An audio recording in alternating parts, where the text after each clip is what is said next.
Just a warning. This episode contains topics and or language that could be heavy or triggering and may not be suitable for all audiences. Listener discretion is advised.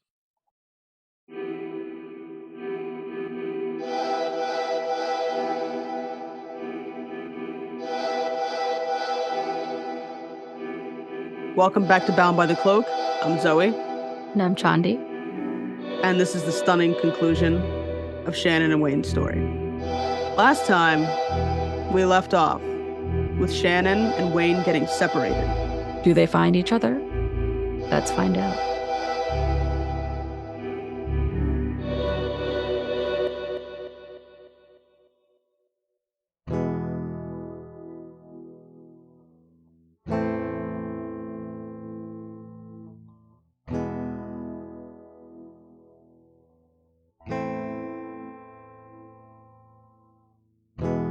At this point, I had tried to call Shannon, tried to call her, nothing's working. Cell phones not working.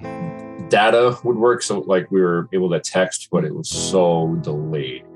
And come to find out now, they had shut down the cell phone grid. Right. You serious? Just in case. For about 15, 20 minutes. About 15 minutes, just in case these guys were talking to each other. If there was more than one, now we know that they did it for a reason. Yeah. Well, it came back up, but I couldn't get her, but I was able to get my father-in-law here in New York. And they, 3-hour time difference. It was 10 o'clock there. It's 1 o'clock in the morning here. They answered, obviously, because why were we calling them at 1 o'clock in the morning? And you were on the phone with your Mom. And I couldn't get a hold of Shannon, but I had my father-in-law. Shannon had my mother-in-law. They were talking to each other in the same room. So I knew that Shannon was safe through him, through her, back to Shannon, and vice versa. So we knew we were alive. And I told them, I'm going back. I'm at the Luxor, and they told me where she was. And I was like, Desert Rose, where's it? Never heard of this resort. Okay, all right, we'll figure that out later, And then at that point, that's when they put us down in the basement and cell service was gone. No, you had mentioned that they put you in the basement because of they thought there was more shooters, and a bomb threat. But then we found out that the shooter actually loaded his minivan with explosives and parked it right outside the Luxor. And I didn't even know that. No. Yeah. That was part of his, they think, because they never found a manifesto or anything, but they think that was part of his exit strategy, was to divert attention to the minivan that would now be exploding in front of the Luxor while he exited the Mandalay Bay. Finally, everything's coming down and we're in the basement, and somehow this woman across from you're in this corridor, and they came out with blankets and cookies and decks of cards for people. They knew we were going to be in there for a little while, so they just tried to make us comfortable. And somehow the media got a hold of video from the initial shooting.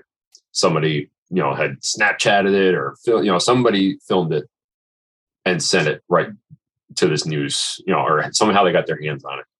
And this woman across from us she was watching it, and it was just playing over and over and over again. And finally, I looked at her and I was like, "Can you please shut that shit off?" Like, for lack of better term. And she's looking at me like, "Why?" She goes, "Were you there?" I'm looking up and down this hallway. I'm like, not everybody in here was in the concert. Everybody walking the strip, everybody in the hotels, all of these, not just the 20,000 people in the concert, but everybody walking the strip. We're all part of this now, and this woman just looked at me like aghast, like, "You were there?" And I was like, "Yes. Can you just turn that off, please?" And she did, and she got up and she walked away and left. And I was like, thank God, because like the anger part was starting to come out, and they handed out blankets, and somehow, some way I managed to like curl myself up in this blanket and fall asleep. for, it could have been 20 minutes. It could have been 3 hours. I didn't know at this point. And finally, a little while later, I had been texting back and forth with guys that I worked with here in Orange County, and they were giving me updates from New York better than the updates that staff was giving us or anything. Like, we're like, what is going on? And my guys were telling me, and I'm like, do I tell all these people that there's a car full of explosives out in the front of, do I tell them this is a bomb scare? Do I tell them that there was only one shooter? I was like, I was so conflicted on whether, so there was a couple people around me, and I was like, this is what's happening. As I was getting updates, I would tell them, and then finally the door at the top of the stairs opened, and I said, okay, you're free to go. Everybody can go back to your rooms. Just stay inside the hotel, at least. If you have rooms, you can go back to your room. And I don't think I've ever run so fast. I was up those stairs and to the room, fully expecting to see Shannon in the room, and it didn't happen. So back in my closet. So we're sitting there in this closet, and we don't know what to expect, because again, we don't know what's happening. We have no idea what's happening.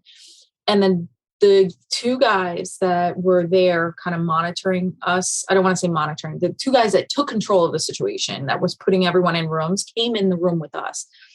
And at one point did receive a call and said, okay, I'll be right back. He gave us a code word. I forget what the code word was, but he told his buddy, this is my code word.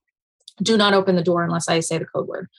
So anyway, he leaves, comes back a couple minutes later and says, okay, they're operating a command post outside this facility, this apartment complex.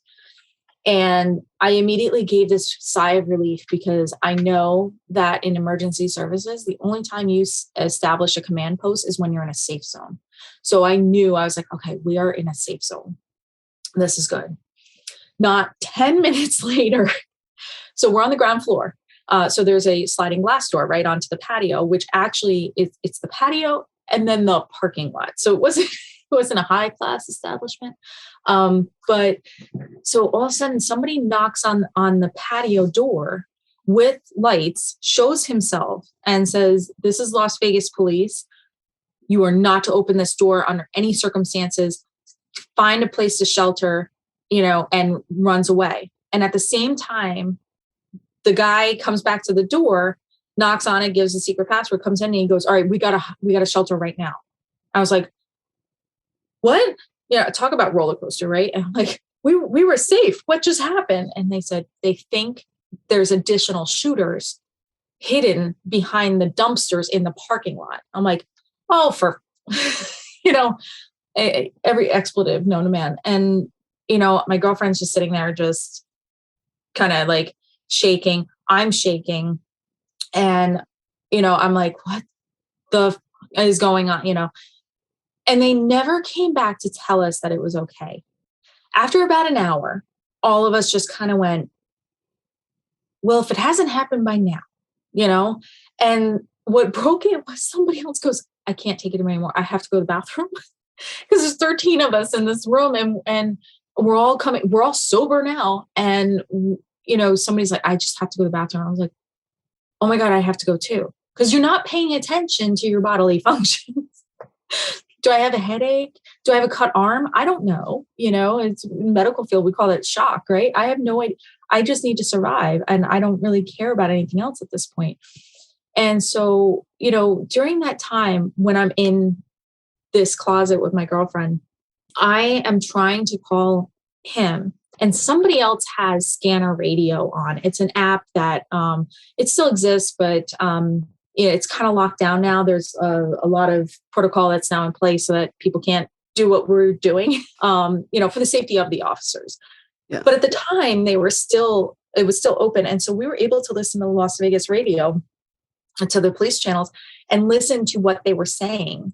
And we weren't getting the full story, but we were getting enough of the story to know, like, okay, that seems safe.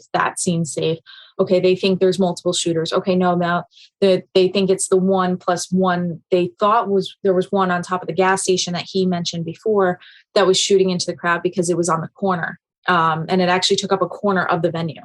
And he, we were doing the math on it and they're like, okay, I think that's okay. And like he said, you depend on your cell phones for everything, for data, for phone calls, for text messages. And you always think you're going to have that. And I was trying to call my mother. I was trying to call him. Either the call would fail. The call couldn't actually be completed. We would get busy signals. There were times where when we connected, we would get disconnected, almost mid conversation, mid sentence, just disconnected. There was times where one could hear the other, but the other couldn't hear. Like I could hear my mother, but she couldn't hear me, and vice versa.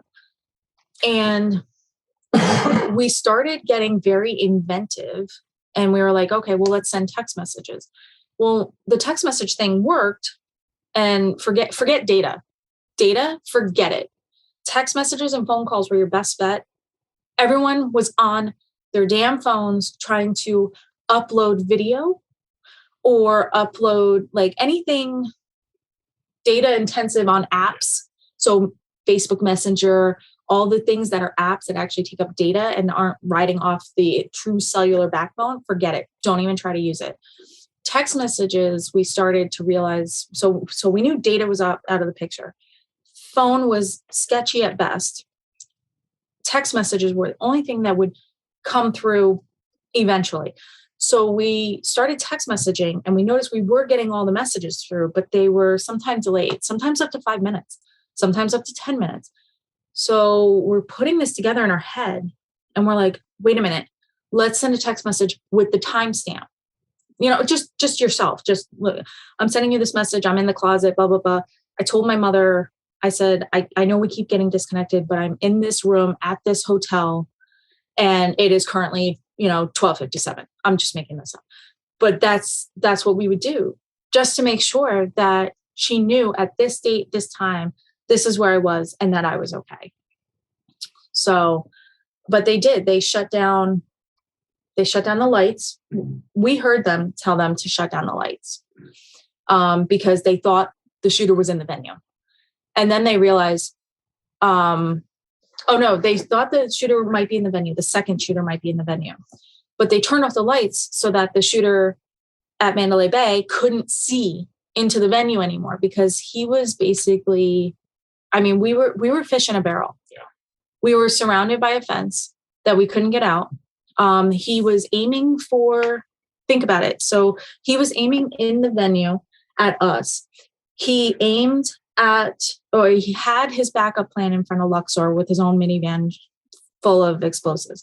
He aimed at the huge gas tanks that they were using to cook foods in the center of the stage area, and shot at that as well, but they never exploded. He shot at the fuel tank, at the airport, because he was trying to get us to swarm, to stay in one area so that he could continue shooting. At least that's what the police department came up with. The report was. Yeah. Because the tanks were behind the venue, he was basically shooting at them to push us to go out towards the strip, basically, and funnel into those 3 exits. So he could continue, shooting. Which didn't work. It was very diabolical. But they shut down the lights because they realized that he can see what he's shooting. So they shut down the lights. And then they thought he was working with somebody on the ground. So they shut down the cell signals. So, but we were hearing, we weren't even reunited yet. So I guess for the being reunited, we finally, around 3:00 in the morning, were able to talk to each other because the cell service had finally started to come back up. People were getting off of it. But like he said, a lot of the communication was between us and my parents to each other, and then back to us. We were able to talk to our other friend was found. Mm-hmm. He had somehow made it to, the other couple that we were with, somehow made it back to Mandalay Bay, Mhm. which when they went inside the front door, they said all they saw were bodies covered when they entered the lobby because people were running away from the venue. And remember those VIP section, the white tents that I was talking about? It's almost some weird godsend that we didn't get in there because most of the casualties were in that area. And those people were running away and not realizing how badly they were shot and making it inside the Mandalay Bay and just collapsing and dying. Our friends made it to Mandalay Bay along with their friends. And they said there was just bodies inside Mandalay Bay. Our friend, the husband of my girlfriend, made it to the airport and somehow got stuck with the FBI staging area. So we were able to, at that time, learn that LA SWAT was on the way and coming to the airport. We knew that they were 21 minutes out. We knew, we were getting the text messages. It was kind of, dare I say, cool at that point to know that he was there and we were getting real information. It was a little more comforting to know, Yeah. the correct details versus what everybody was talking about. My people in the basement, everybody had their own stories of what was going on. And it was like, well, it's, you just kind of took it and I was like, oh, I'm just going to put that over here. At this point, you weren't listening. You were just hearing.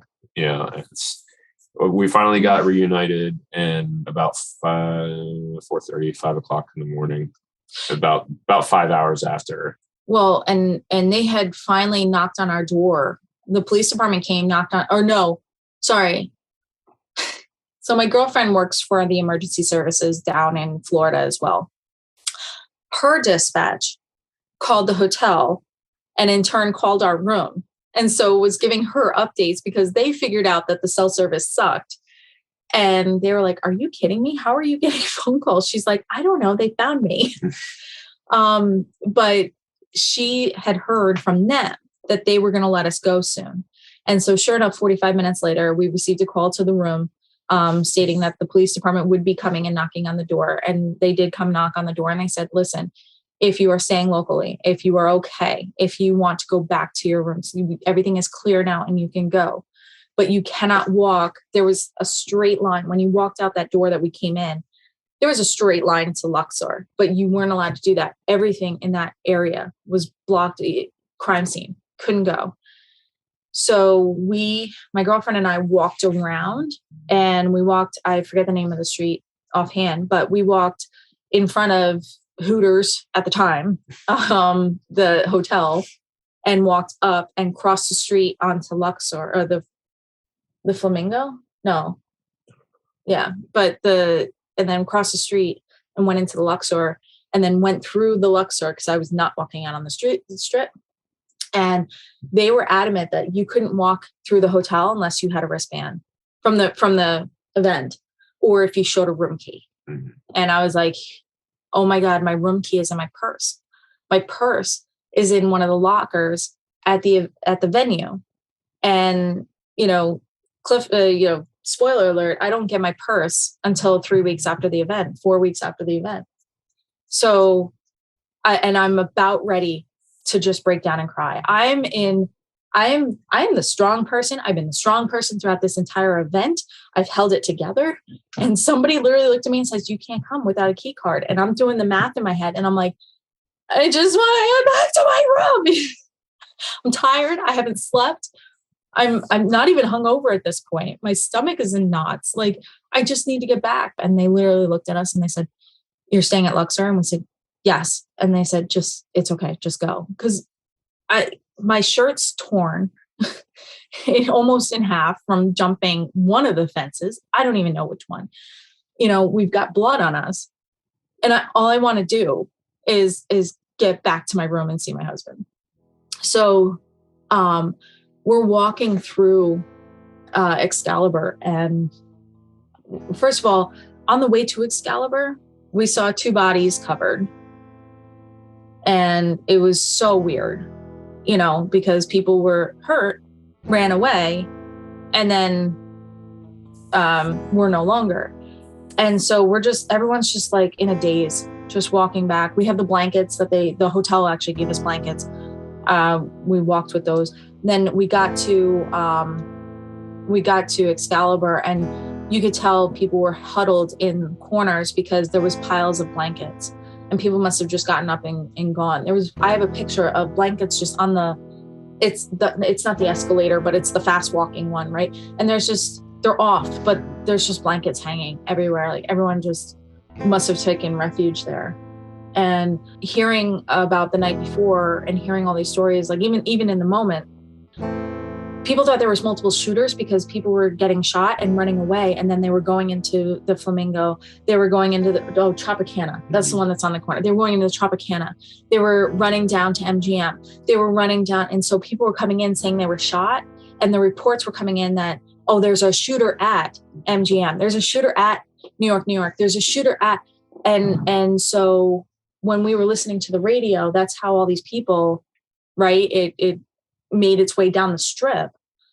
But anyway, sorry, here we are walking through Excalibur. We finally make it to the Luxor, and our friend, the husband, wasn't released yet from the airport location, but they knew that he was going to be released soon. And so I just asked her, I said, do you want to go back to your room or do you want to come with me? And she goes, I just want to go back to my room. He's going to be here in like 10 minutes. I forget what it was, but like, he's going to be here any minute. I just want to be there when I said, okay. And so I got in the elevator and I was like still super strong, adrenaline junkie. And when I got up to my elevator spot, I told him that we were coming through.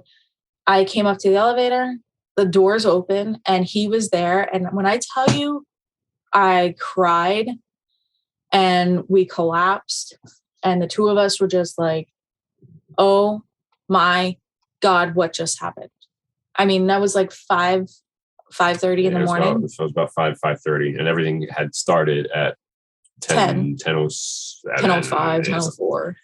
From the time the time we separated was probably 10:15. We never saw each other until that moment, and it was just such a relief. You can text back and forth, and think that it's but until you actually see that person physically and can touch them and hold them, it just the reassurance. It was a completely different feeling. Yeah, it was almost 8 hours, right? Yeah. Hours. Yeah, like almost. Yeah, like 7. 8. Yeah, right. Yeah, I think I'm trying to do math.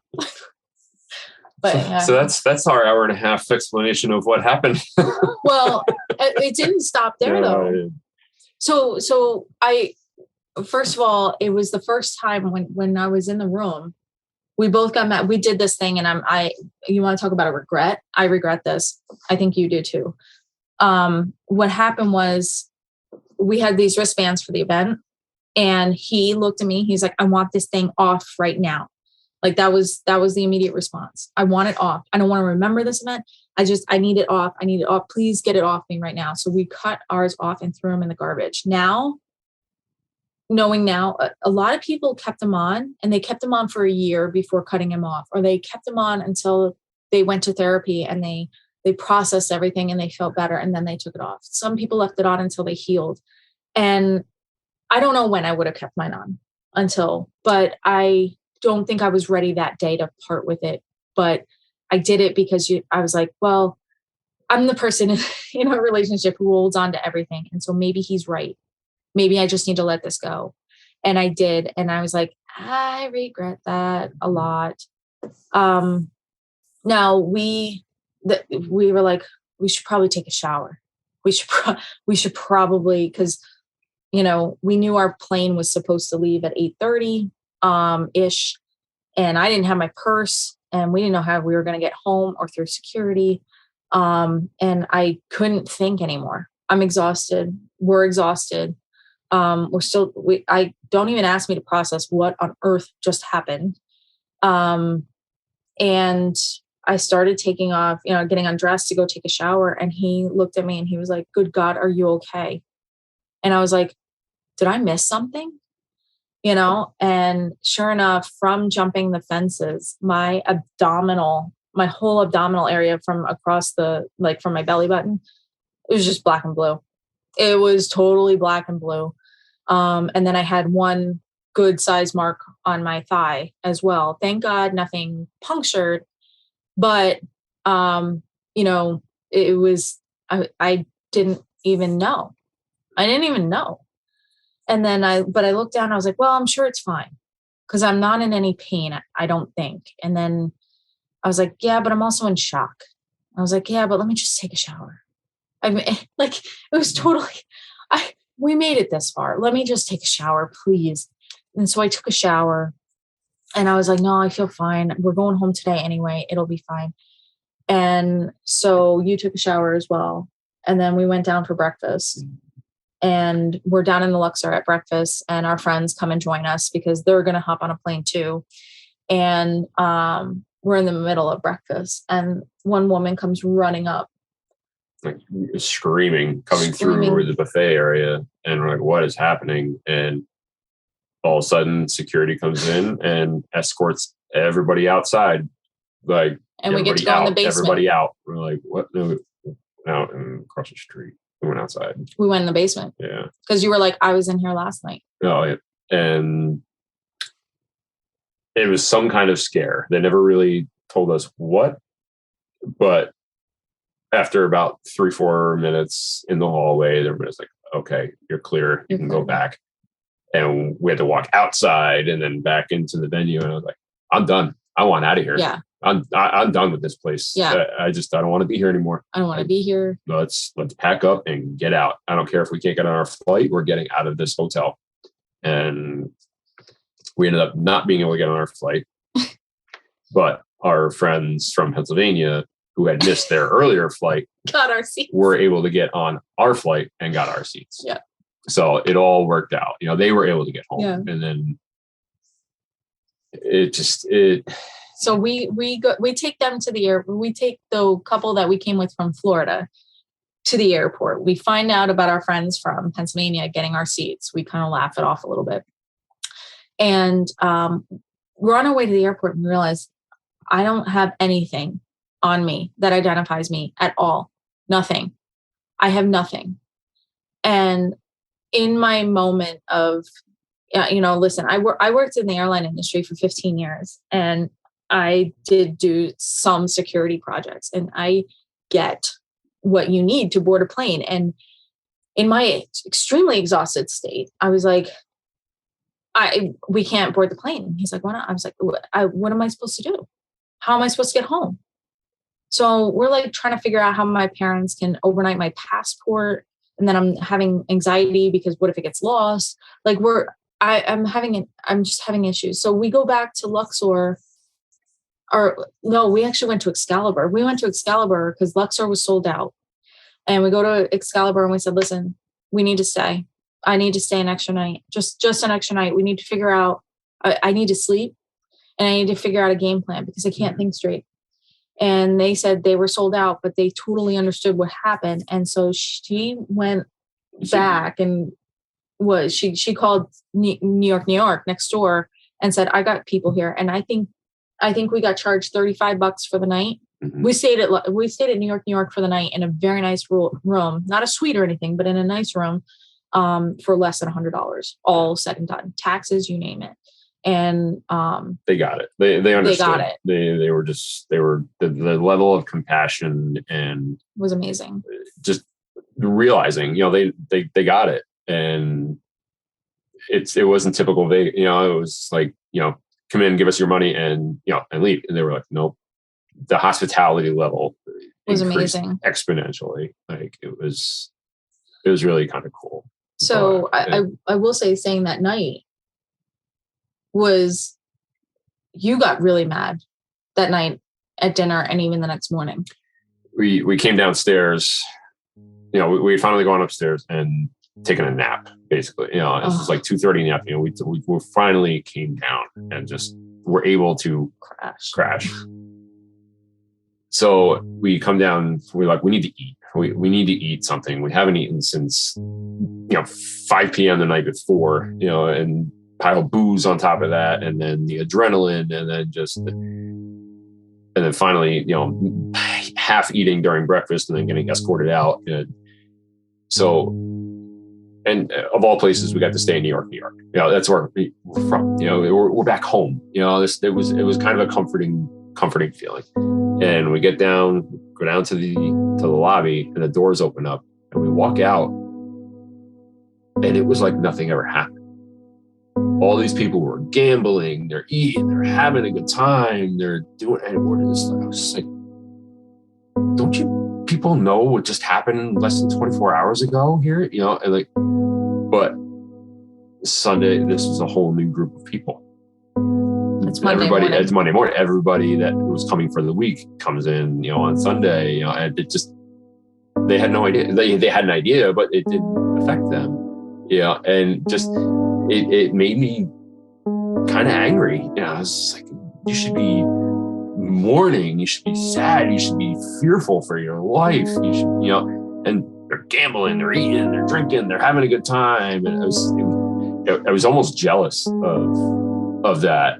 I was like, this is the 48 hours ago, this is where we were at. And now we're now part of this little community that experienced this, and now everybody else is just like, kind of, oh, that happened. That sucks. Like it just didn't faze them at all, and it was really kind of. I remember, I remember when we came back. All right, so backing up a little bit, we dropped our friends off at the airport, and we're on our way back. And before we go to Excalibur, we actually tried getting into Tropicana first because it was closer to the airport. It was a cheaper hotel. I was just trying to get in there, but they were sold out. And I remember he went to go to the bathroom. So we get up there, we're told they're sold out. And he's like, I have to go to the bathroom. And so I'm just on the floor inside the door in the casino, but like, I'm just kind of sitting there and just, again, exhausted, trying to process this. And I remember looking up at the TV because I heard the noise, highly sensitive to this noise at this point, because I, start to have a little twitch.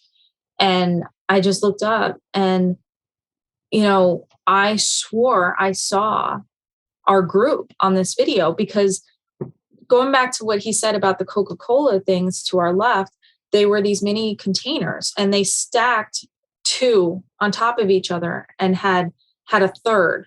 So two on the bottom, one up top. And it was supposed to be this 2-story suite that you could get for however much. And you were supposed to have this balcony. And that was the whole like thing of it. And then down below, you could walk out into your own patio. And it was, it's a small area, but the video was taken from somebody who was up in the Coca-Cola on the second floor looking down, and they were looking down into our area. And I remember watching it, and not only is the sound triggering me, but now I'm like looking at it like, oh my God, that was us. And it was really just this, like, I couldn't process it. And I remember somebody walking by, looking at it too and going, oh yeah, that happened last night. Oh yeah, that sucks. What? Wait, it had to, like, if I wasn't so exhausted, I would have stood up and my anger would have gotten the best of me and just been like, you want to know how much it sucked? You have no idea how much it sucked. I really don't understand how people can have that. It's so nonchalant. They're just so disconnected from it. It's like, I don't understand. Like, considering it happened the next morning, like you would never walk into a hurricane area, walk around the beach, everything's strewn all over the place and just go, yeah, man, heard that happened last night. That sucks. What? Yeah, it did. Oh, the news coverage of like, as it was unfolding versus what actually happened. You got bits and pieces of information that night and like conflicting information. Because you also then came across people who weren't at the festival who were getting information. And, there's the information that you guys were receiving versus what people who were around you at the time were receiving versus like your family and friends who were, across the country. And so how did that compare to then, seeing it on the news like a day or two later? Knowing now our story and seeing what we saw, and then getting my information from my guys back here. My girlfriend getting her information. Which we believed to be accurate. It's coming from a government, technically a government agency, and our girlfriend from Florida, she's part of a private sector that works for a government agency. So we believe that this information was accurate and correct. And now, with the exception of a few small pieces and details, like a lot of the information that we were getting was kind of inaccurate. At times very inaccurate. And the reports of multiple shooters, and the bomb scare was a credible threat, but it wasn't. We were led to believe that it was in the building, not out in the parking lot.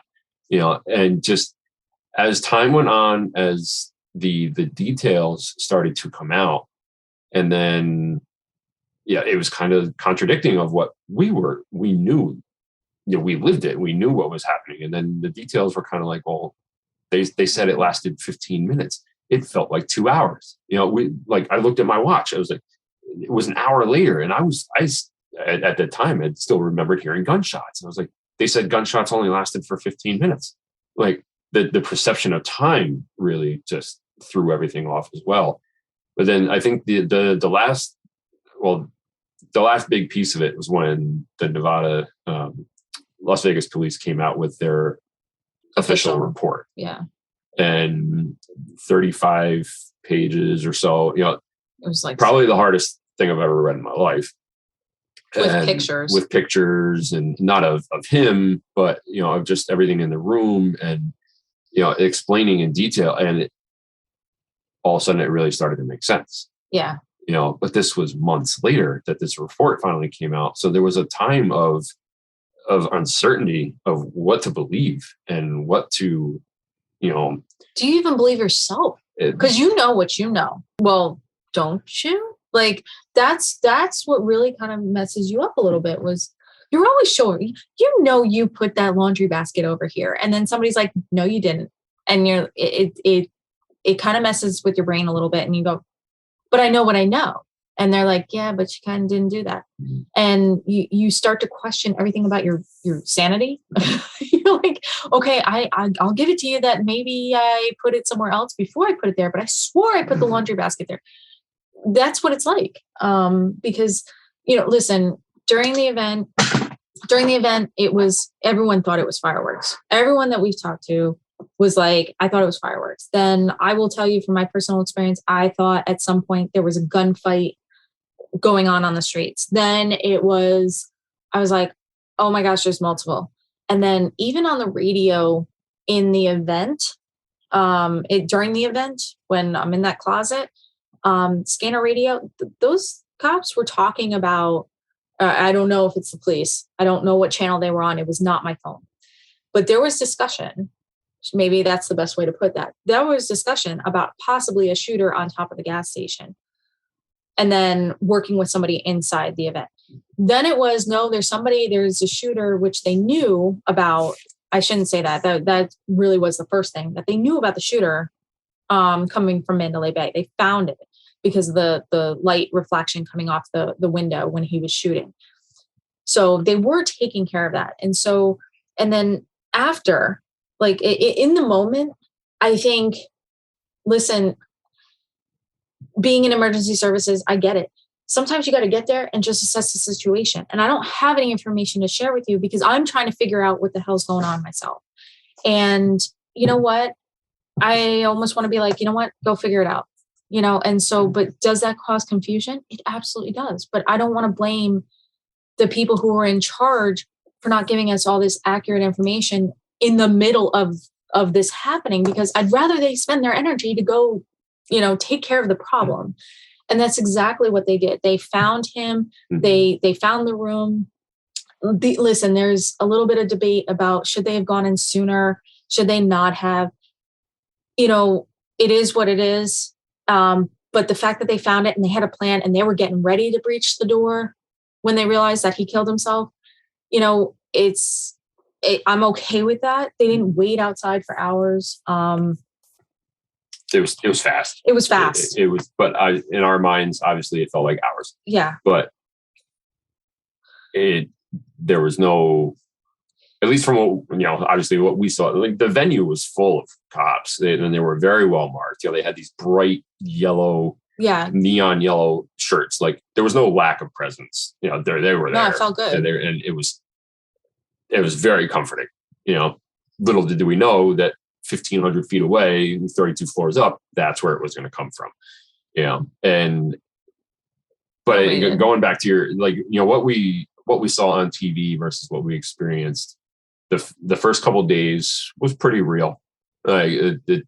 What they were putting up on the personal videos, that was real. Yeah. That's what how I remember it. The sound and the chaos and the pandemonium was very, very real, to the point where we didn't watch the news for a couple weeks. We couldn't. Nope. It was just too triggering, and just we had to stay off Facebook too. Because at the time Facebook was the big thing, and we had to stay off because everybody and their brother suddenly was an expert. And you should have known. Nobody came at us and was like, how dare you not know? But we did get some questions about how didn't you know? And I didn't mind that. I didn't mind people going, Shannon, you know what a gun sounds like. Why didn't you? And it's okay for me to go, yeah, but what you're not considering is the fact that the distance between I'm not offended by it at all. What was getting me was these people that go, how couldn't you know? How didn't you know? They're the same people that go, hey, you're in an abusive relationship. Why don't you just leave? It's that same condescending attitude. I'm so smart. You're so stupid. I would have known exactly what to do in that situation and I would have done it perfectly. And you're just stupid. That's the same attitude that we were seeing from other people on Facebook. And one of our own Facebook groups that it's not our Facebook group, but a group that I'm a part of, raunchy humor type stuff. And they put up a beer mug with a bullet through it. And it said Jason Aldean concert, newest mug. And I literally flipped out on them and I said, little too soon. Yeah. And we were there and you got to go. I can't do this. And the administrator, who's a friend of ours, actually took the whole thing down and she goes, we're so sorry. She didn't put it up. But, she moderated it. She moderated it and she took care of it. Quickly shut it down. It's terrible. In terms of people who do come out of the woodwork and offer strategies and techniques for you should do this, or this is how you prepare for something like this, what do you say to them, as professionals in the emergency response industry or field? Sad. I mean, we used to say that there is no way to prepare for this. There's no way you could prepare. There's no way you would know what to do. Sadly, in this day and age now, this is becoming a very frequent thing. And law enforcement and fire department, EMS, they have a plan now for what they're going to do, whether it's followed through or not. But there is a plan in place. But as a civilian going into this, people's, the Monday morning quarterbacks of, well, you should have done this. You should have done this. There's no, every situation is different. You don't know how you're going to react. You look at the school shootings where you have nowhere to go, unless you're jumping out the window and going down to the ground, and we technically had nowhere to go, the gates, we couldn't get out the gates. But I think the biggest thing we tell people, at least that I've been telling people, is just stay. It's going to sound so cliche, but just stay ever vigilant. Constantly looking. Being aware of your surroundings and knowing where the exits are, and knowing how, if just to be not hyper focused, but just take your own life and safety into account everywhere you go. Responsibility. And responsible for yourself, and obviously responsible for others. If you're with a group, say, hey, how are we getting out of here? God forbid something happens. You don't want to be negative Nancy all the time, but it's just being cognizant of your situation all the time. And it's ever changing, but you need to just be that person, an advocate for yourself and for other people. I mean, even when doing drills with the fire department, okay, we don't do it. The way I look at it is we don't do drills we drill with a car that's facing this way with another car here, right? And that's the scenario, that those details, it's exactly like this. And then we would roll up on the scene and we would do A, B, C. And but I think the point is that you're going to go out into the wild and it's going to be Friday night and everyone's going to go out to the country, right? You know, for us, it's up to the Catskills and the Adirondacks. And a car accident's going to happen. It's not going to be just like the way you drilled. It's about learning the skills to think on your feet and be ready for, you know, should that situation hit, and having your backup plan. And, you know, listen, after the event, a lot of people, you know what went on big? Trauma packs. People were like, they make them small. They make them really small. Like, it's got like a mini tourniquet. It's got some Band-Aids. It's got, some gauze. And people were like, here's a rubber gloves. Yeah, rubber gloves. But I mean, they were little kits that were maybe $20. And in our community, you know, people went out and bought them. Why? Because it might happen again. And listen, it might. You don't know. But there's something to be said about a comfort in your head to help quell that voice when you've lived through something like that, to just say, next time I'm going to be prepared. Next time I'm going to have that kit. For us, our phones almost died. And I remember specifically on Sunday night, looking to him, and he's like, I got 30% battery right before Jason Aldean started. And I was like, yeah, I'm at 50%, but I'm going to charge my phone. And he looked at me and I was like, do you want to charge your phone? He goes, nah, it's just one more concert. We're going to go back to the room and I'll charge it there before we leave in the morning. Okay, no problem. Guess what? In that situation, his phone died. Mm-hmm. We have Android phones. Nobody in Vegas an Android charger, and we were up Schitt's Creek without a paddle. And so now, you know what my little tick is? My tick is, do you have a battery pack charger? That is my preparedness, is just to make me feel safe. That's, in my mind, that's what makes me happy, and says, is my phone charged? And do I have a charger if it goes down? And we're approaching the 5-year anniversary. That's still my thing. The other thing was, I don't know why, but I memorized that map, and thank God I did, because I knew exactly where the exits were. I don't know why I memorized the map, but let me tell you something. When we went back 6 months later to kind of retrace our steps, and it was part of our healing process, it's something we decided to do. Let me tell you, we went to a concert, we met other survivors, and we went inside of Stoney's, which is a very popular bar there, to go see Morgan Wallen. And, you bet. Guess where we all were? We didn't even realize that we all did it. And then we started joking about it. We were all by the exit. Why? Because we're not going to get caught, with their pants down again, so to speak. These are the things that, you start to realize, you start to do. And it's not that, maybe you don't stand by the exit, but gosh darn it, you're going to know where that exit is. You're going to have that battery pack. You're going to have that cute little, 2-inch by 2-inch medical kit in your purse. Why? Because God forbid something happens. And I think that's it. That's the only thing that if anybody needed any advice, is just thank God everyone came together. But at the end of the day, you need to depend on yourself, and you need to be responsible for yourself, not responsible for your spouse, but you need to, have an agreement. You got kids, you better have enough for the kids. Those are all things that nowadays, that's kind of what you need to do.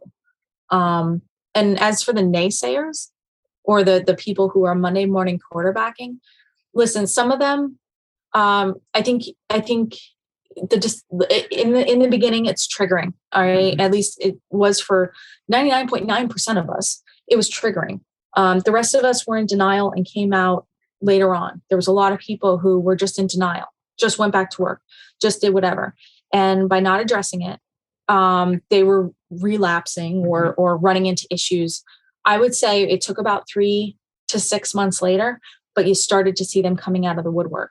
People in our community started having issues, and all of a sudden they were like, I thought it was okay. And it was like, well, yeah, you kind of buried it. And it works for a while. I'm not, you do what you got to do, but then it comes out. So, but I, the naysayers, I think they are triggering. But you have to almost take a step back, and before you lash out or do whatever it is that you do when you respond to something like that, because that's how I respond. You have to pause, take a deep breath, step back and go, are they really naysayers, or are they just asking a question? Like those people who are like, Shannon, you know what a gun sounds? They were not being negative or putting me down. They were legit trying to learn more about the situation because they cared and they wanted to, there was other questions, by the way, that came out of that followed with, well, how can I help? How can I, and identifying who is a naysayer and who is just generally trying to learn more about the event and the situation. So that's there was a lot of, people are going to ask either too much or not enough or nothing at all. And we had a lot of people that just didn't know what to ask. So they just didn't talk about it. And it hurts. It kind of, talking about it is the best way to get it out is to talk about it and get it out, and, I had a couple friends who just didn't really know what to say, but they wanted to know. And I would start to, to talk to them about it, just with very brief details. And then, you read body language, and they're looking with that inquisitive. And it's like, okay, do you want me to go into a little more detail? Well, and I was like, if it's too much, just tell us, but then there was the people that were asking like, what did it look like when, you saw it happen? And it's like, do you really want to know? Like, are we at this level? And some of the people, wide-eyed and like, oh my God, I can't believe you're telling me this. And then there's the other people that, oh, I want more detail. I want gory details. Just reading people and, and them reading us. It was the challenge more than anything. We're open to talk about it. We're always, and it's not now. I mean, now we're definitely open to. But there's still people that I work with that have questions every once in a while. Yeah. And it's 5 years later. And I think it's great.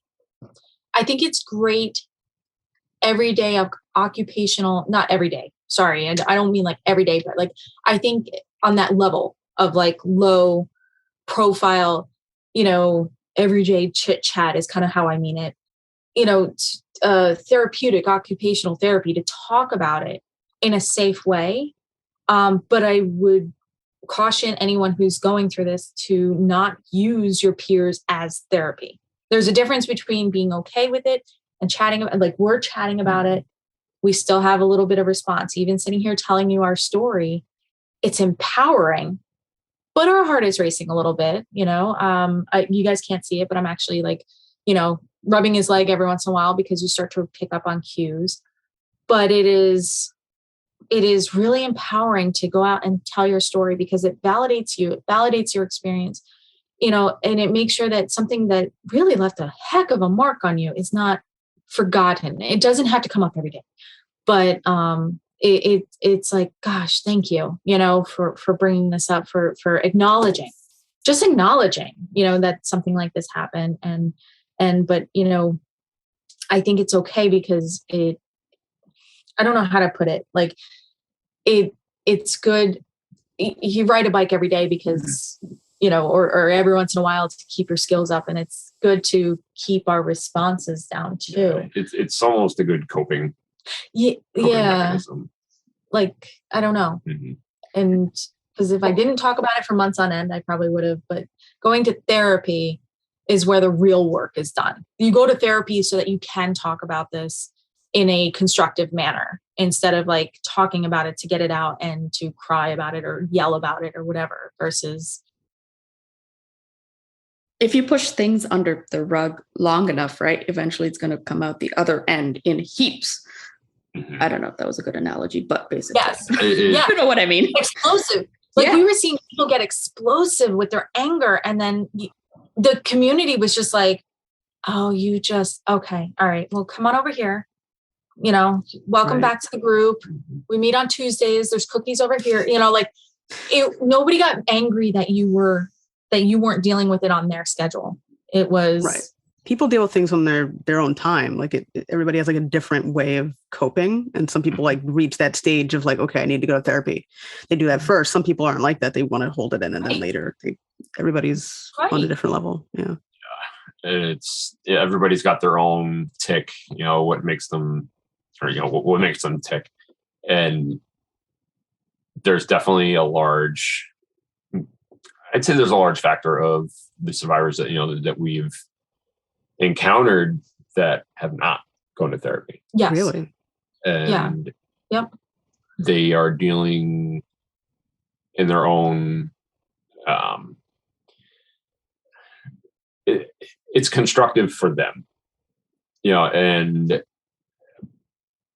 I am a strong proponent of going to therapy. And, I used to, I was gonna say, we weren't used to like this. I was so against therapists and psychologists, and like they always create problems. They bring up old dirt, just to rub it back in your wounds. And now that I've gone through professional therapy, it is amazing, absolutely amazing how well it works. And it worked for me. It might not work for some people, getting out and, going back to concerts might be their therapy, or, like our first concert, 6, 7. The following summer. Yeah, it was following. Our first concert was Jason Aldean. Because we were going to finish the concert. And we had shirts made up, we're here to finish what we started, and it was right here at Bethel, and thank God it was close to home. It was wide open area, we had a support team, a huge support, group with us, and we tailgated it, and, it was coming back to normalcy, after we had done some therapy, and we were able to make those progressive steps. And it just really, it works. Therapy works. Yeah. And I mean, it kind of goes back to the mental health aspect of this country. It's so poo-pooed if you go to therapy. Why do you go to a psychologist? Why do you go to a therapist? It really just needs to be normalized. And, it's okay to go to therapy. It's okay to talk. It's okay. It's okay to go when you're ready to go. I was just going to say, I was going to ask you how long it actually took for you guys to kind of realize that that's what you needed to do. And it was a little earlier than I was. So we came back, we did talk to a crisis management team from our local sheriff's department, and they, first of all, left our session, called their boss and said, forget it, you're getting the report tomorrow. We need a drink. Because when you go into that survival mode, I have to remember every single detail because it might be important later on, right? So we're still in that hypervigilant mode. And I want to say it was like 2 days later, we met with the crisis team. Oh no, it was the next day. It was Thursday. It was Thursday. We met with the crisis team. And we needed somebody to drive us, by the way. I don't know who was able to function afterwards, because we would drive somewhere. We weren't even driving. We were passengers in the car and we were exhausted. And I said, that's it. I can't, because everywhere you're looking, you're hyper vigilant on everything.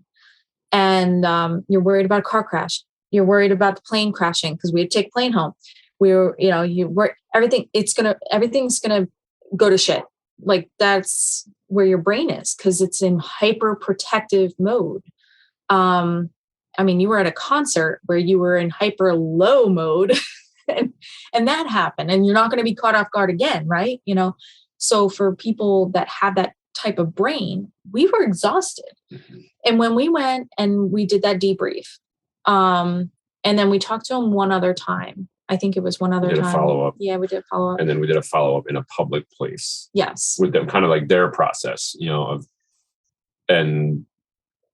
the follow-up in the public, I forget, I think we went to a diner, a very busy diner, and it was exhausting. We were there for half an hour, and it was... I think we went home and took a 3-hour nap. We were so tired. Yeah. But from that, we said we needed therapy, and they put us in touch with a woman who was a very sweet older woman. And we started telling stories, and her eyes started getting wide. And I started to feel bad. I was like, can you not handle this? Like, and I think that was our lesson learned with that. And probably the most frustrating thing is, just because you call up a therapist and go to therapy doesn't mean it's the right therapist for you or for what you're going through. And that is daunting. Mm-hmm. I don't care who you are. I don't care what your trauma is. I don't care anything. It is exhausting. And I feel like probably a lot of people, at least me, I'm going to talk for myself. Now I understood why people went through 2 or 3 therapists before they got to their therapist. Because I knew I probably should have gone to therapy before this, for some other stuff. But it wasn't really high priority, and it's fine. And I was doing a really good job of putting all, my trauma in a box and putting it up on the shelf until this event. And we found this woman, and I was like, are you okay?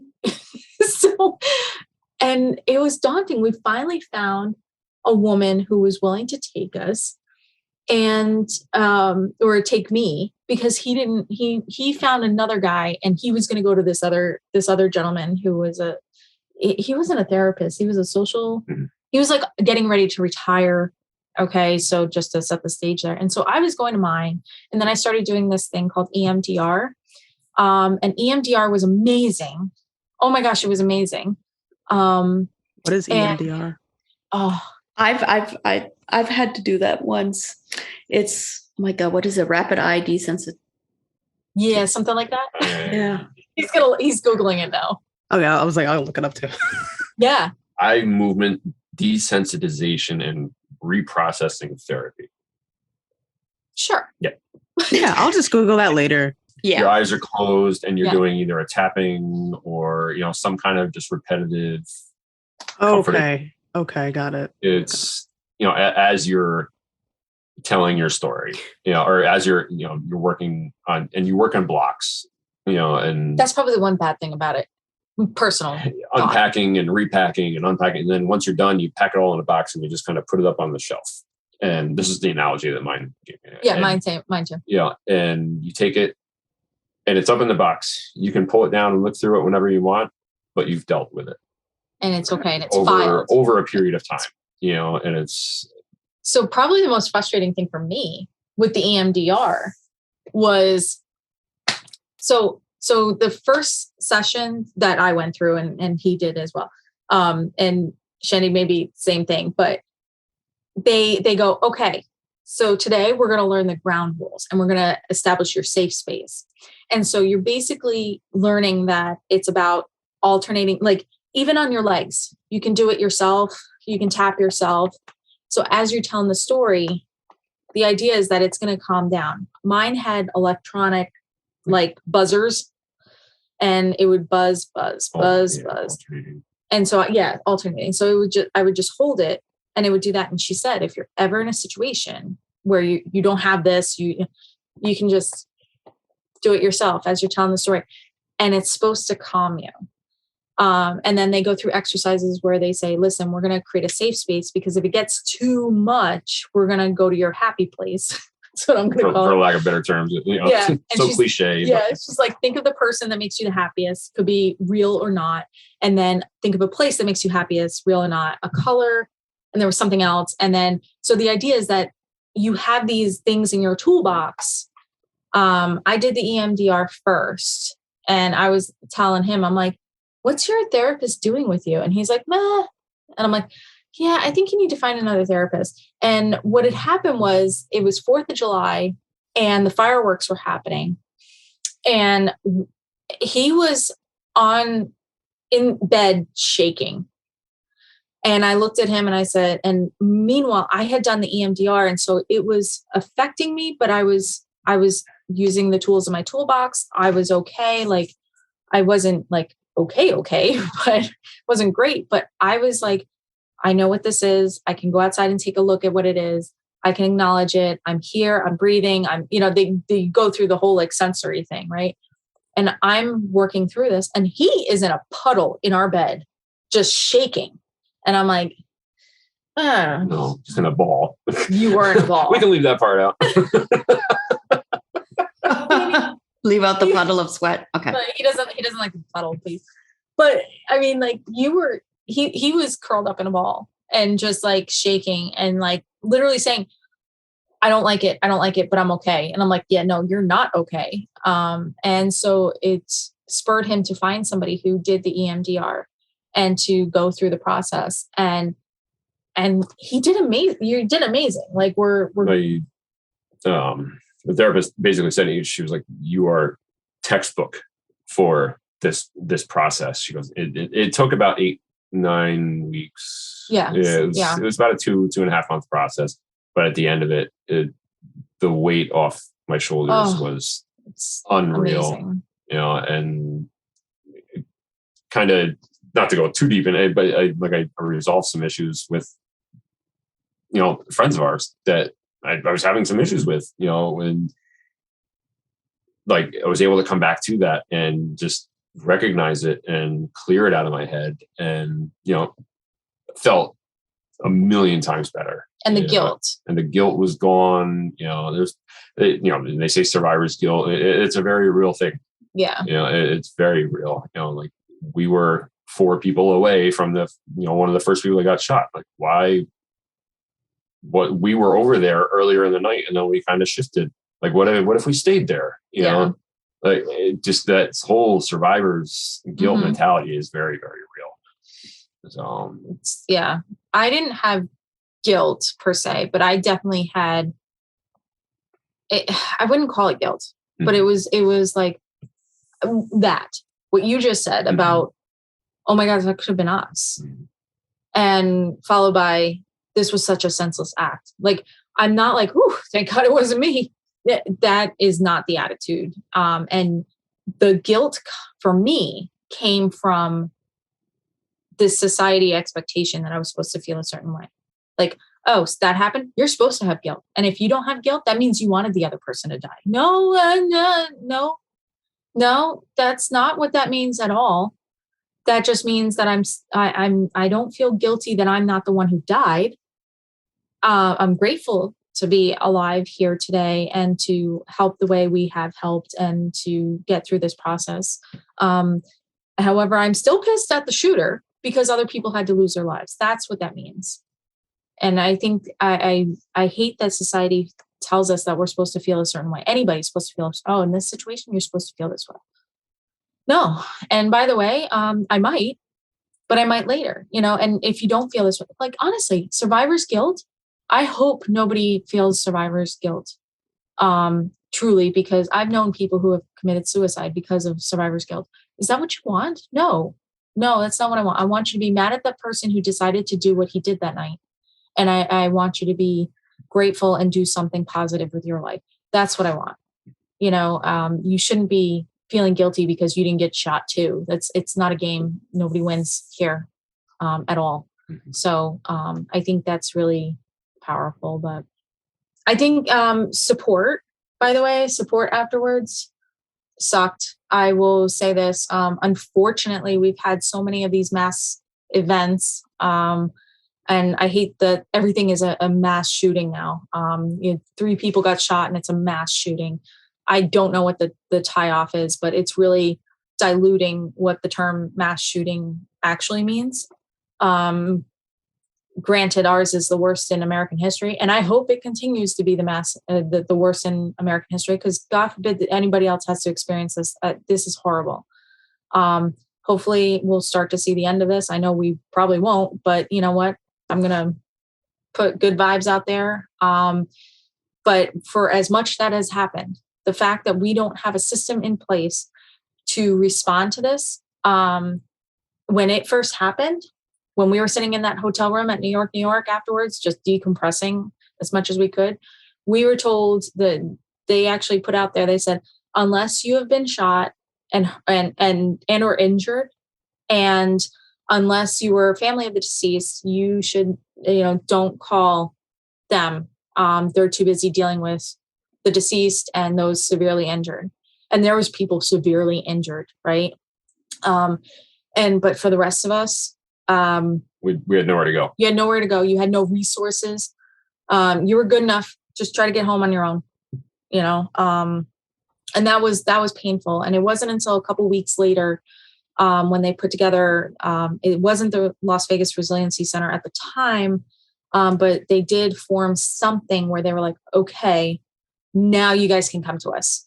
And I don't want to put them down because, first of all, the Resiliency Center, what it's turned into today, and even in its early stages, has been a godsend. You can go there for financial resources, medical resources, mental health resources, you name it. You just have a question about where the memorial garden is, because there's a memorial for us in Vegas.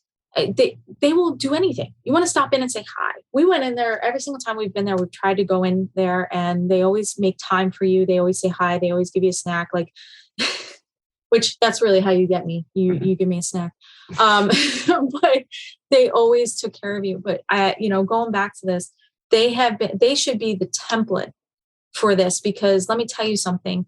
After an event like that, everybody should have that opportunity and have that welcoming thing. That is not what happens after this event.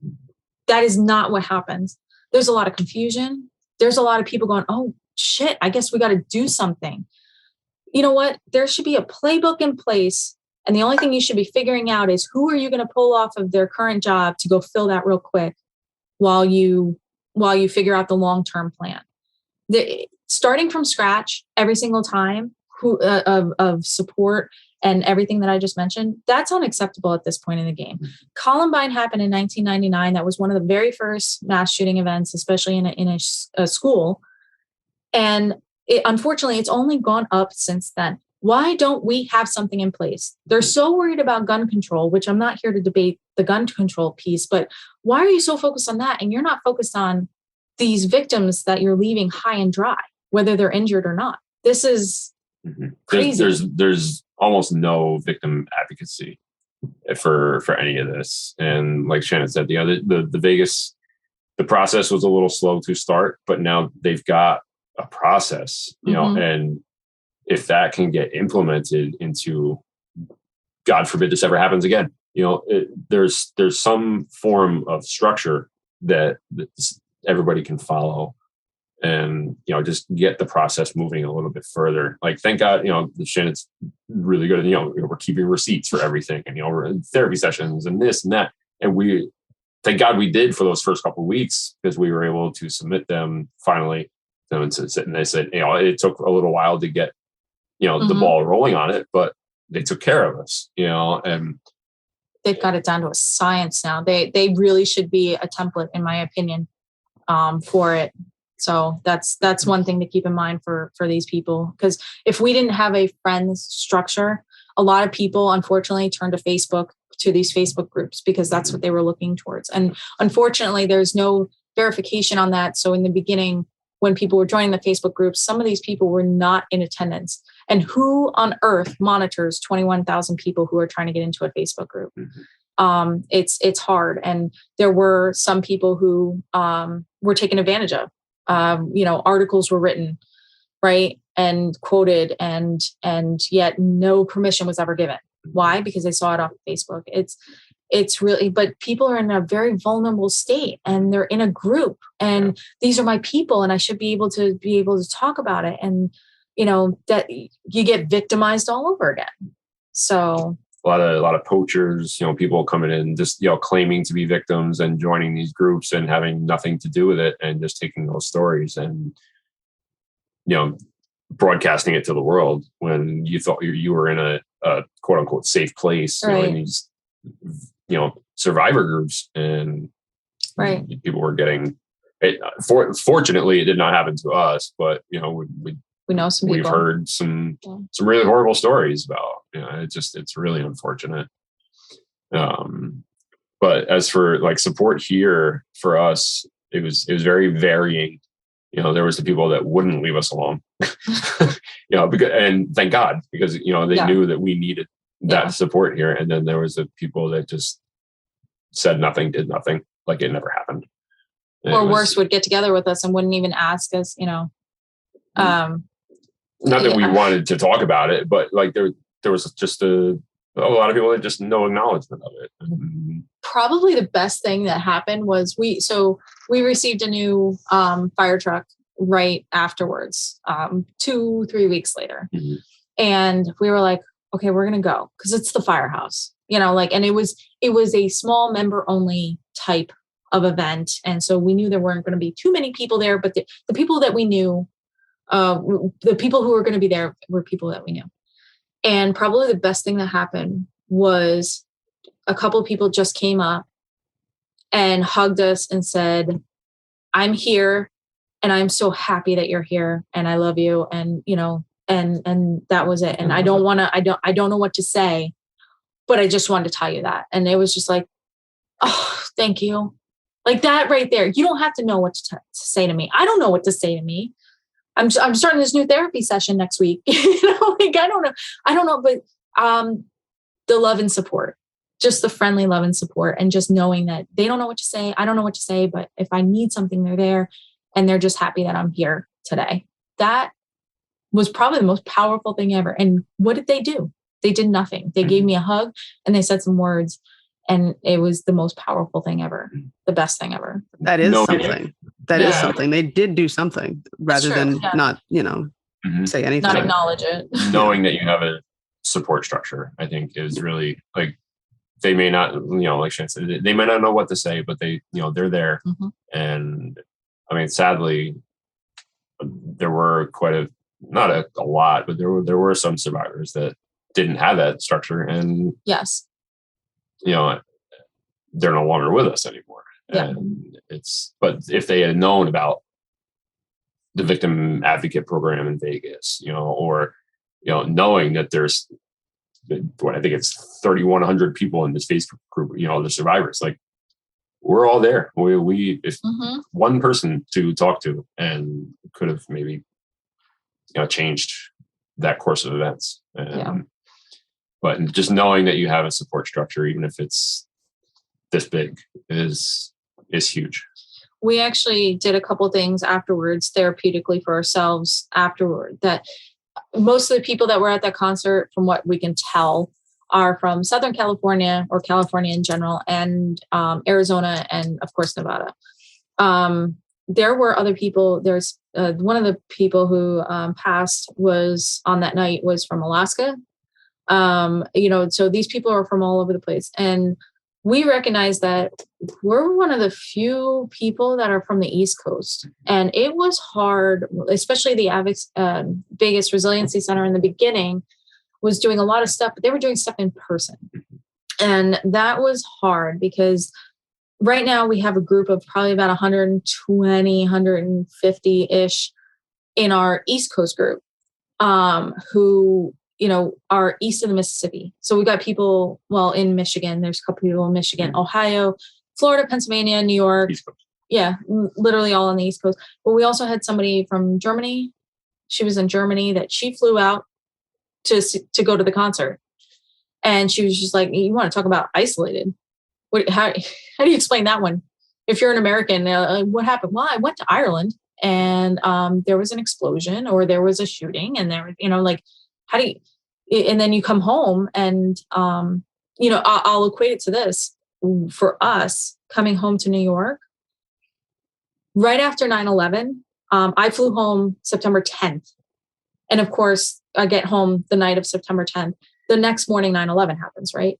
And when I tell you, it was like, I was in shock. And then a couple days later, like my aunt was missing for a couple days, and thank goodness found her. But, she was working EMS down the city, and it was just this constant, like, oh my gosh, where is it? Where's this person? Where's that person? Because I got friends, I got, family.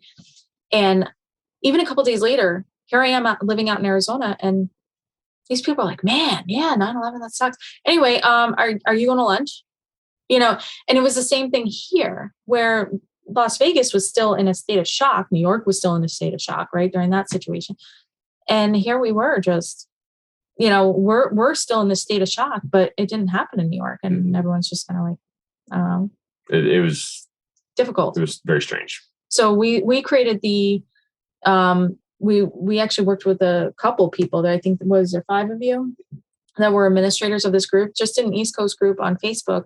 And you know what? It's smaller. It's better to manage. And the people that were there but don't live there and were kind of struggling, they were able to come together. And it's a little bit more manageable when you have a group that's small.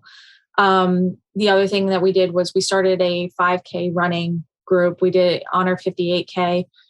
And for every 5K race, we would pull a name out of the hat. And the last two to make it a full 60, to make it equal for, I think it's 12 races, 12 5Ks. We added our own names in. But, the idea is that we would run for each of the lives lost that night. And then, of course, for our lives. But it's part of therapy. You don't have to go to therapy to do therapeutic things. And we ended up selling some shirts. It went to the survivor group, all the process of proceeds. We didn't take a dime from it.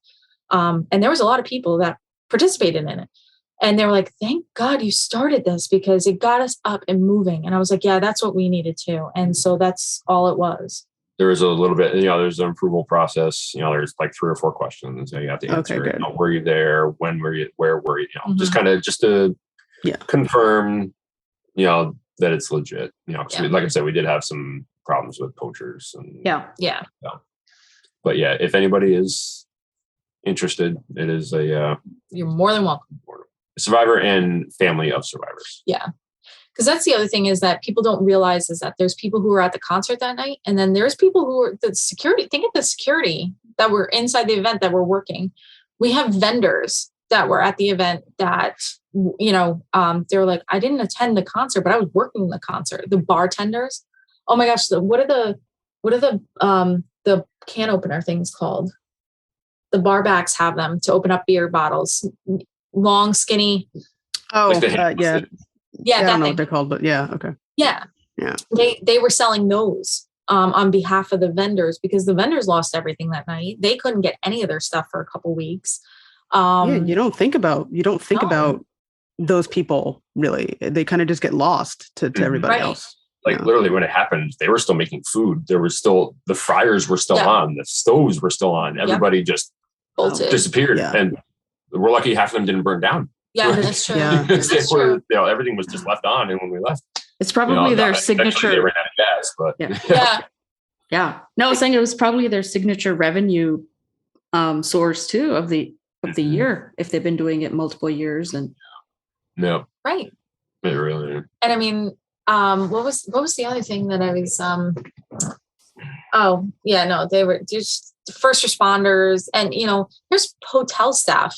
That same thing. They were just like, they're doing triage. You might be a bellhop, but guess what?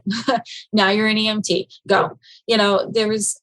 It's not just about people who and the Resiliency Center accepts everybody. By the way, even if you weren't at the concert, even if you weren't at the concert, they accept. So if you are, especially the first responders, they have made it a point to let the first responder because we are the worst, right? I already mentioned this before that I had mentioned that I knew I probably should go to therapy, but I'm not going to go just yet.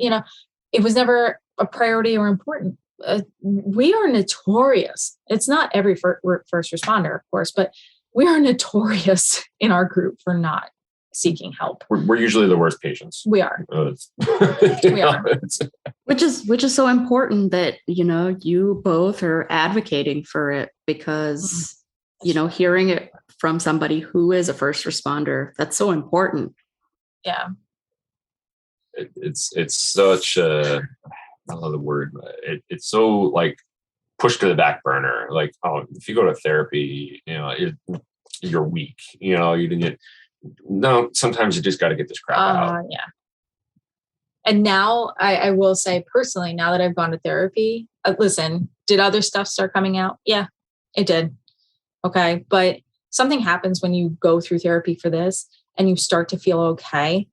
You go, oh, well, maybe I could unpack some of this other stuff and pack it away properly instead of just shoving it in a closet, closing the door and hoping that it doesn't, explode the next time that I open up the door, and put it properly in its box up on the shelf. I think there's something to be said about that, because I definitely feel much better about other things in my life now that I've gone to therapy about it. So But it really helped. And there's a lot of people that don't know what you're going through, but it's always better, you know, whether it's therapy or whatever it is, just make sure that you're doing what's right for you and you're not using your friends as your therapists. That's the other thing. There was a couple of people that were trying to use people, other survivors, right? Trying to use other survivors as therapists. It's not. But do you know, and then you start to wonder, do they realize they're doing it? They probably don't. Yeah. I don't They just want to talk about it and they want to get it out. And then sometimes it may feel like nobody else wants to hear it. So it might be easier to try and talk to somebody who's been through something like that, but it's probably not for the best. Right. That perception of, well, these are like-minded people. The therapist isn't going to understand what I went through, but these people do.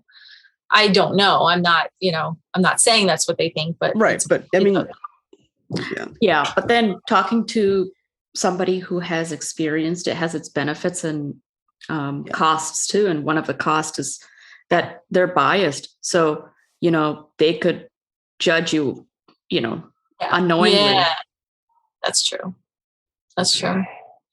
Having that mental awareness all the time, it can be exhausting, you know, initially, but like after a while, it just becomes routine for you, and you're just constantly checking, you know, and just being your own advocate, and then being advocate for other people who may not have this in the back of their mind, you know, like having to help all these people up over the fence, you know, and they didn't know what to do. They were pushing on a gate that slides. Okay, what's the next option? Up and over, you know, and it just being strong for yourself and then for others, you know, put your mask on, or put your own mask on before helping others, you know, it's kind of that, you know, just you're not able to help people if you can't help yourself. Yeah.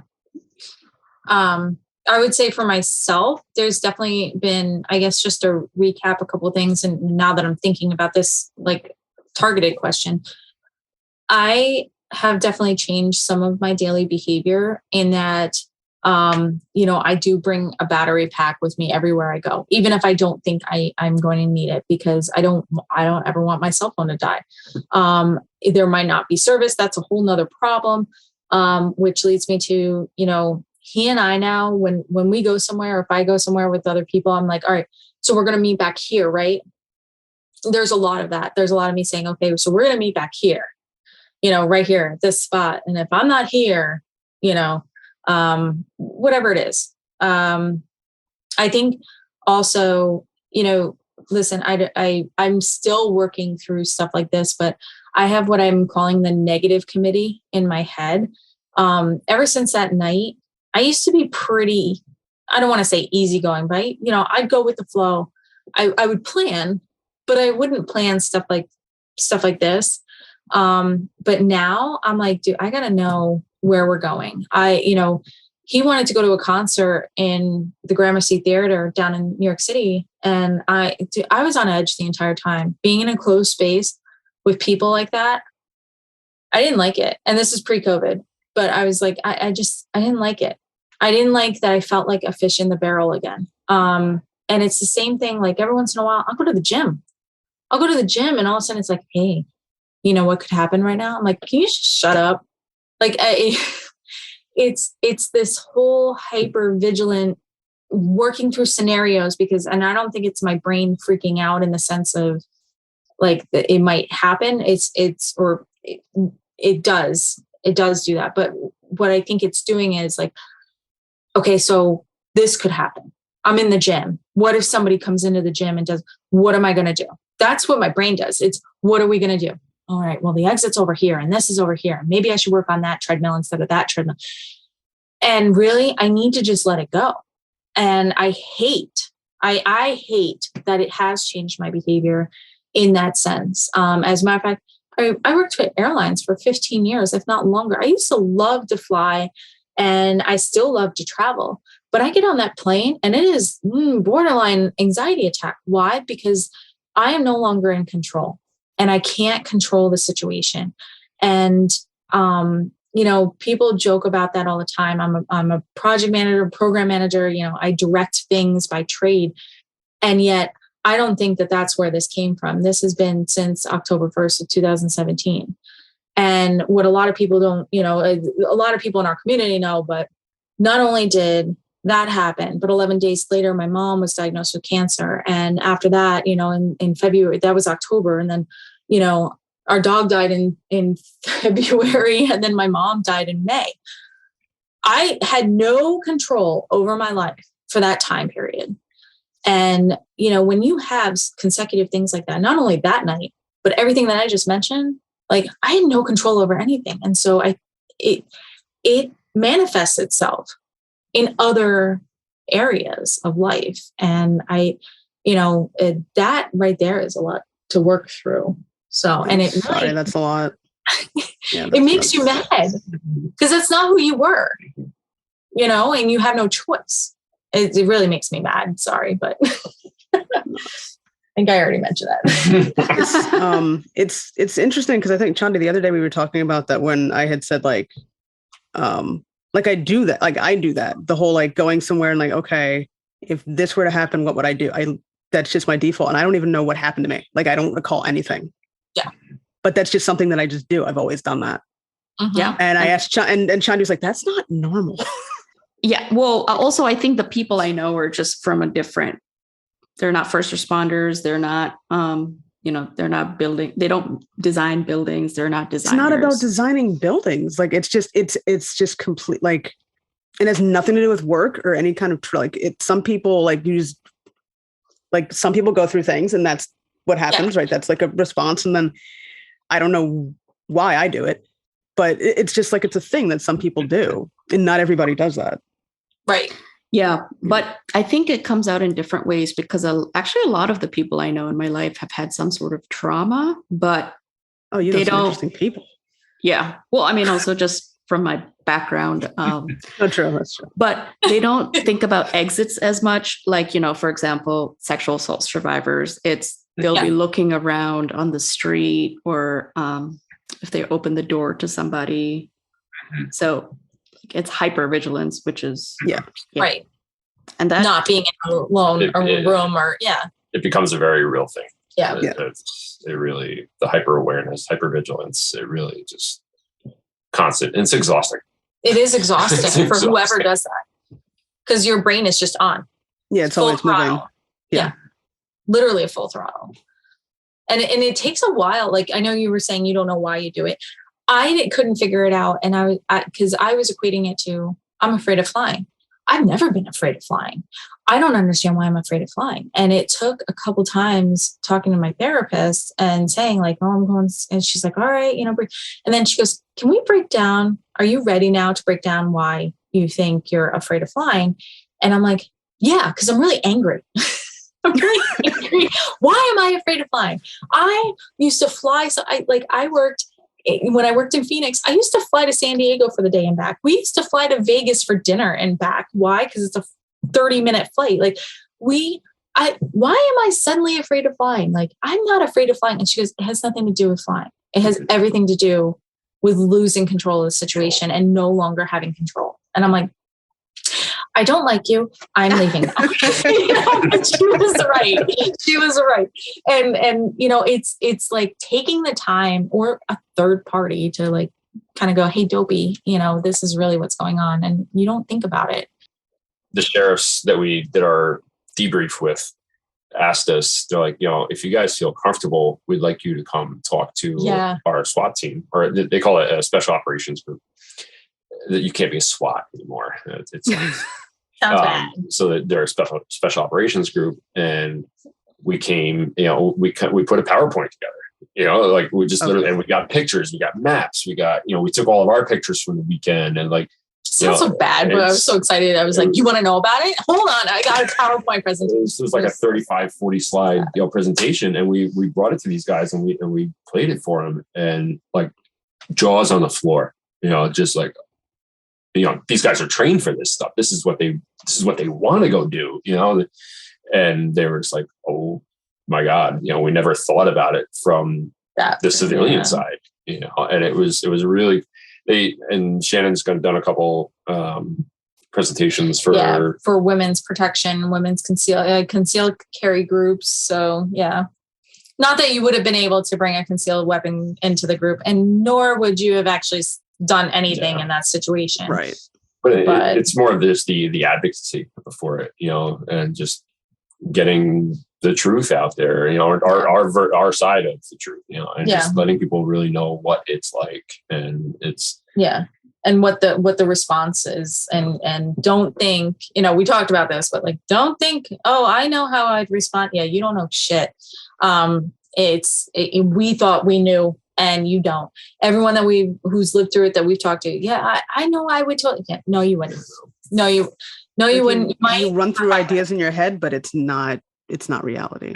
Like at all. Especially when listen, I think everyone had the same thing. So I'm not going to say everyone does this. I'm not a scientist. I don't know, but everybody was in denial as to what it was. Mm-hmm. Yeah. Everybody was in denial because why would something like that doesn't fit into the narrative? I would have expected somebody to come out and start selling cotton candy in the crowd. I don't expect somebody to come out and start shooting up the place, let alone across the street and 32 stories up. No, it's not in the realm of possibility. So everybody was in denial except for the one guy up by the front stage while it was happening that was standing up while everybody was huddled down. Oh my God, with his beer. Drinking his beer, giving the finger. Yeah. He was hammered. Yeah. But he was just that guy that had no fear, and he was just like, yeah. There's a picture. Let's go. There's a picture of it somewhere. I've got it. It's like, and everybody else is huddled down around. Like, what are you doing, you moron? Doing. That's when somebody runs up, grabs him, and just pulls him. Like, no. I think somebody eventually did, and got him. Obviously, got everybody. That was out afterwards. There, but you know what? As part of this, you guys should really read up on what this asshole did. I refuse to say his name. I refuse to give him whatever notoriety or whatever his reason is. Mm-hmm. But when you read some of the shit that this guy did between the packing his SUV or minivan, outside the Luxor with what he did, the amount of guns that he had, and the fact that it wasn't just about the guns.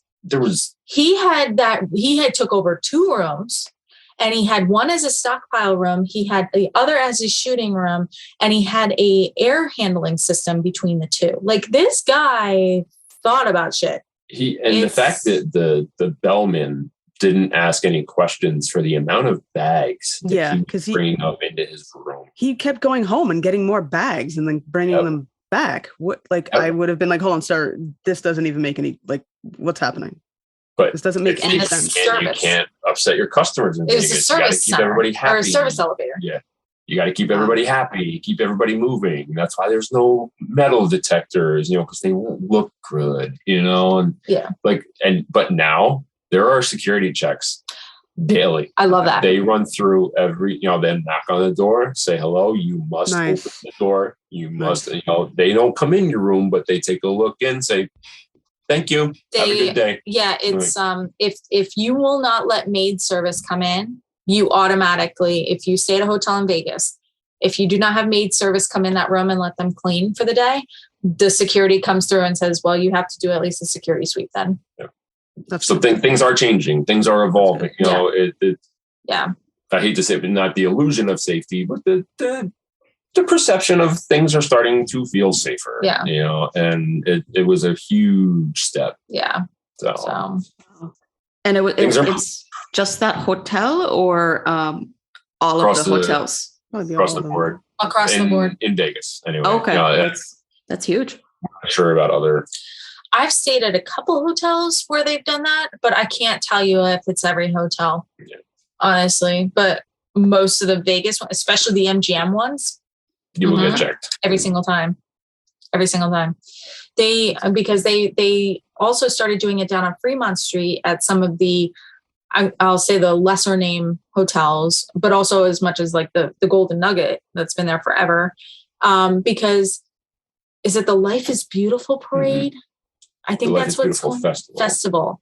They have proof that he got a room down on Fremont Street, somewhere in that area. And that they believe he tried to do the same thing there, but he wasn't going to get as many people. So he switched. He legit scoped out events across the country and went to them, and just he had a plan. He knew what he was going to do. And I mean, you want to talk about mental health? That's that right there. I really, listen, I know this might get me in trouble and you might cut this. I don't care. I don't care how many guns. I don't care, and from this event, they banned the bump stocks. Yeah. Which that, that makes sense to me. Yeah. Go for it. But you know what? Nothing was going to stop this guy. This guy had some severe mental problems. When it started coming out how he was treating is it his wife or his girlfriend? I don't remember. Yeah. Treating her family, treating like everybody else around him. He was disturbed. That man was disturbed and should have never, been in public. I don't know how to solve the problem, but if we really needed to look at it, he had issues and he was going to do something, and it was his life's mission to do this. Yeah, even if he didn't have guns, it could have been anything else. Some people, they're just mentally ill and they're going to do something. Whatever they can get their hands on. Yeah, exactly. Yeah, exactly. Yeah. He had that car loaded up. He was like, he was going to do it. He didn't care. It's amazing how much these huge, small details didn't make it out to public. Yeah. The death count did. Oh, of course. That's the that's the one thing they always want to know. How because it doesn't come out as like, oh, it was this. I don't know how else you would have done it. I'm not in journalism, and I really suck when it comes to English, except for spelling. I'm a Nazi. but it always comes. It's America's deadliest shooting. Yeah. Nothing about anything else that happens. It's America's deadliest shooting. Yeah, by a single. That's what they want to know on the news. That's the media's, Yeah. Media portrayal. Yeah. Well, and I get it. They're trying to get viewers. They're trying to get you sucked in. But thank you guys so much. Really, it's almost therapeutic for us. Kind of cool. Yeah. Thank you. It really is. Like somebody wants to hear about it. Yeah. I mean, and also, the work that you're doing with the support group, that's pretty incredible. So just the fact that you're helping people on the East Coast who have been through something similar because the resources are not there. So, and it's not like you guys don't have full-time jobs. So that's amazing. Yeah. Well, this October 1st coming up in 2022 is officially the 5-year anniversary. And if anybody here listening to this is interested in going, whether it's to support or because you are a victim yourself or were present or know somebody who's present, they don't have the full agenda out yet, but there are a lot of activities planned. I know annually there is a 5K that weekend. This year it's going to be on the 2nd, Sunday the 2nd. They always do the sunrise ceremony on October 1st, and then they always do the reading of the names, at the Survivors Garden, which is downtown, probably around 6 or 7 in the evening. Again, they haven't released that yet, but there is definitely going to be a full weekend worth of memory events. Just think of it like 9/11. Same thing, how they have a weekend full of agenda items to cover. They will have the same thing. So highly recommended if you'd like to pay tribute or experience. Just everyone who shows up always shows that love. So it's a pretty cool thing. Well, thanks for having us today, guys. It's no problem. Yeah.